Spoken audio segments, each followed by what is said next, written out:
1971 के भारत पाकिस्तान के युद्ध में भारत के ऐतिहासिक विजय के बाद भारत ने 93,000 युद्ध बंदियों को आजाद किया, पाकिस्तान को वापस किया। पाकिस्तान ने भी 600 युद्ध बंदियों को भारत को वापस किया। लेकिन एक स्टोरी ऐसी रहे, जिस कहानी ने भारत के 54 परिवारों को झकझोर कर रख दिया, उनके जिंदगी को तबाह करके रख दिया। एचएस गिल नाम के एक डेयरडेविल भारतीय एयरफोर्स के पायलट, जिनको हाई स्पीड गिल भी कहा जाता था उनके साथियों के द्वारा, वो 38 इयर्स के थे जब 1971 के वॉर में उनको मिसिंग करार दिया गया। उनका नाम बार बार मिसिंग 54 में शामिल होता आया। उनके परिवार को ये आस थी कि एक न एक दिन गिल साहब जरूर लौटेंगे, और इंतजार करते करते उनके बेटे ने 20 वर्ष की उम्र में अपने आप को खत्म कर लिया, और आज से 3 वर्षों पहले उनकी वाइफ ने भी कैंसर से अपना दम तोड़ दिया। आज हमें मिसिंग 54 की बात इसलिए करनी पड़ रही है क्योंकि कल जब हमने देखा भारत का बीएसएफ जवान, जिसको 23 अप्रैल 2025 को युद्धबंदी बना लिया गया था पाकिस्तान के द्वारा, जिनका नाम अमन साहू है, उनको कल पाकिस्तान को जबरन छोड़ना पड़ा। इससे पहले भी 2019 में हमने देखा था कि किस प्रकार हमारे विंग कमांडर अभिनंदन अपने MiG-21 विमान से पाकिस्तान के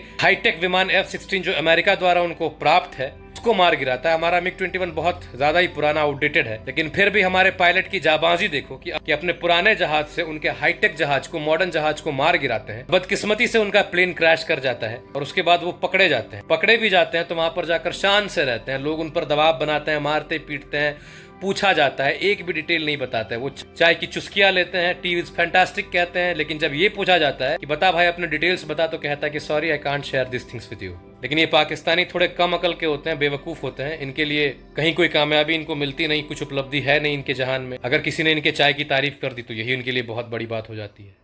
खैर, हम आते हैं अपने टॉपिक पे वापस। अभिनंदन जो इनके टेरिटरी में जाकर चाय पीकर भी वापस आ जाता है। पाकिस्तान का मंत्री पाकिस्तान के सदन में खड़ा होकर कहता है कि पसीने हमारे सर पर थे, हमारी टांगे थर थर कांप रही थी, किसी भी वक्त पर मोदी हमला कर सकता था पाकिस्तान पर, इसीलिए हमें मजबूर अभिनंदन को छोड़ना पड़ा। हमने देखा कि रिसेंट टाइम्स में इंडिया डिप्लोमेटिकली कितना स्ट्रांग हुआ है, पूरे विश्व समुदाय का समर्थन कैसे इंडिया को मिलता है। भारत पूरे विश्व में अपनी विदेश नीति बिल्कुल साफ रहता है कि हम न्यूट्रल हैं, हम इंडिपेंडेंट हैं। हम रशिया से भी S-400 खरीदेंगे तो हम अमेरिका से भी डील करेंगे, फ्रांस से भी कारोबार करेंगे, इटली से भी कारोबार करेंगे, इजराइल से भी करेंगे तो फिलिस्तीन भी जाएंगे, और इसी प्रकार हम अपने स्वतंत्रता को एक कदम और आगे बढ़ाएंगे। लेकिन अभी जब भारत पाकिस्तान के इस युद्ध के बाद, रिसेंट युद्ध के बाद सीज फायर की घोषणा की गई, उसके बाद मैंने देखा कि इंटरनेट पर एक बाढ़ सा आ गया। लोग इंदिरा गांधी के फोटोज को शेयर करने लगे आयरन लेडी के नाम के साथ। तो मुझे याद आया कि अगर ये सच में आयरन लेडी होती तो क्या मिसिंग 54 नाम जन्म ले पाता। भारत की सीनियर जर्नलिस्ट चंद्रसुता डोगरा अपने किताब मिसिंग इन एक्शन में लिखती है कि भारत की सरकार न केवल उन परिवारों को अंधेरे और कंफ्यूजन में रखना चाहती है जिन 54 परिवारों ने अपने चिराग खो दिए, बल्कि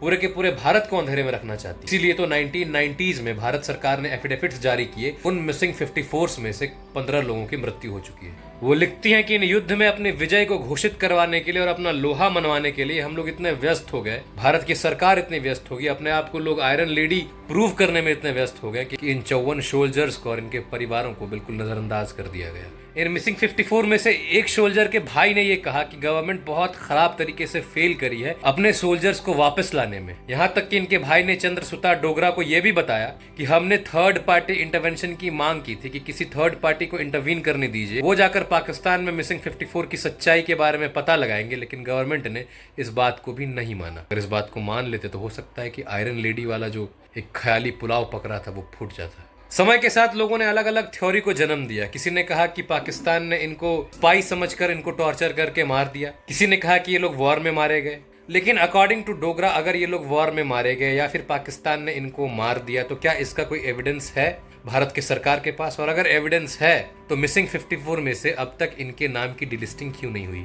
दोस्तों, CS डोगरा ने अपने किताब पे आगे लिखा है कि 1965 के वॉर में एक वायरलेस ऑपरेटर जिनको कि पाकिस्तान ने युद्धबंदी बना लिया था, 1966 में उनके परिवार वालों को कहा गया कि वो अब नहीं रहे, वो शहीद हो चुके हैं। लेकिन 1980s में जब पाकिस्तान ने 3 अन्य वॉर प्रिजनर्स को आजाद किया, भारत को सौंपा, उन तीनों वॉर प्रिजनर्स ने भारत आते ही ये बताया कि वो वायरलेस ऑपरेटर अभी मरा नहीं है, वो अब तक जीवित है पाकिस्तान की जेल में। पता नहीं आयरन लेडी कहकर लोग कैसे बेशर्मी के साथ अपनी पीठ थपथपा लेते हैं। 1983 की बात बता रहा हूँ। एक ग्रुप बना 6 व्यक्तियों का जो पाकिस्तान की जेल्स में जाता है मिसिंग 54 की तलाश में खोज करने के लिए। लेकिन सक्सेस उनके हाथ नहीं लगती क्योंकि पाकिस्तान सरकार उनका साथ नहीं देती। वो लोग वापस लौट के कहते हैं परिवार वाले, पाकिस्तान ने कुछ तो ऐसी गड़बड़ी की कि हमें नहीं मिला, क्योंकि प्रूफ सब कुछ इनके पास था। फिर से 2007 में भी जब यूपीए की सरकार होती है तो 14 लोगों का एक ग्रुप फोटोग्राफ्स और बाकी सबूत लेकर पाकिस्तान के जेल में जाते हैं मिसिंग 54 की तलाश में।